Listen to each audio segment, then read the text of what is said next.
welcome to another episode of The Traveling Introvert. So today we're going to talk about LinkedIn. There is a lot you can talk about LinkedIn, but I'm going to be very, very specific. Asking someone to connect with you on LinkedIn. So LinkedIn is doesn't really know what it wants, because on one hand, it tells you, warning, do not, ask someone who you do not know to become a connection with you. On the other hand, if you're in the app, it just says, hey, do you know this person? Yeah. Or we'll just take all your contacts from Outlook or Gmail or whichever you're using and blast them out and try and get people to connect with you. And they don't ask you to personalize the message if you are in the app. So on one hand, they're trying to get you to connect to as many people as possible. On the other hand, they're saying you should only connect with reliable people who know you and etc. That's a LinkedIn problem. The actual problem I have is during my career, or careers, I've definitely had profiles that mean I get a lot of people asking to connect with me, which is fine. However, don't just send the form message, which is like, you're part of the respected community or a professional that I trust or some other BS that's there, and I'd like to connect with you on LinkedIn. That to me shows a level of not caring, not being professional, and I will mark you as spam, and I'll tell you why. If you do want to connect with me, you might not know me, but if you do want to connect with me on LinkedIn, at least take the minute to go and look at my profile and say, hey, I would like to connect with you because I saw this article that you wrote, or I am also an introvert, or I also like to travel, or I just liked your profile. Don't tell me that you liked my picture. I've definitely had that before. Kind of creepy.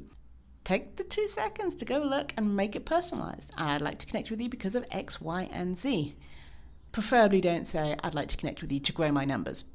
That's not how it works. It's not like spaghetti, you throw it at the wall and see what comes back. The whole point and idea of LinkedIn, unfortunately, some people think it's just to grow numbers. But really it's to get connections and people that you would talk to or about or just have in a range of different things. So personalize the message.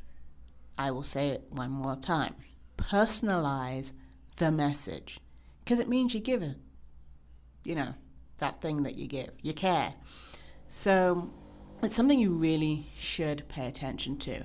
Anyone who just sees 100 names and just sends it to everyone, that's not really a good tactic. That's not what it's about. And introverts especially do very well on LinkedIn just because of the way they find things to do. Also, another way that when you connect, you could give value. Suggest a book someone could read, or an article or something that you found interesting, because then that starts a conversation. And the idea is to start a conversation, to start growing a relationship, and that takes time. Ooh, just thought of another thing I'm going to talk about. Relationships. That'll be next. So, yes, LinkedIn. Don't spam. Don't just send out 100 messages. Personalize it. And if you get people who message you, because this is one thing I've had. Someone sent me a message, and for once I decided I wasn't going to mark him as spam. I sent a message back going, hey, such and such. I don't know if I met you on one of my talks or at my workshops. I travel a lot. Maybe I did meet you and I can't remember. If so, I am very sorry. Can you please remind me where you met me or why you want to connect? This particular person wrote back and said, and I quote, I don't have to conform to your standards. Why should I tell you where you met me or what you did? Actually, you haven't met me. I just wanted to connect. But now I don't want to because you seem to have these really ridiculous standards. I'm sorry. I just wanted to know why you wanted to connect with me. I didn't realize you were going to be so sensitive about it. I guess you don't really want to connect with me and or don't know me, so you're just adding me for numbers. And I don't play that game. So, yeah. Note to self. Always, always, always personalize your LinkedIn invite. Thank you for listening to The Traveling Introvert. Again, if you would like to connect with me, ask me a question, get me to talk about something on this podcast, contact me on introvert@thetravelingintrovert.com. Have a good rest of your week.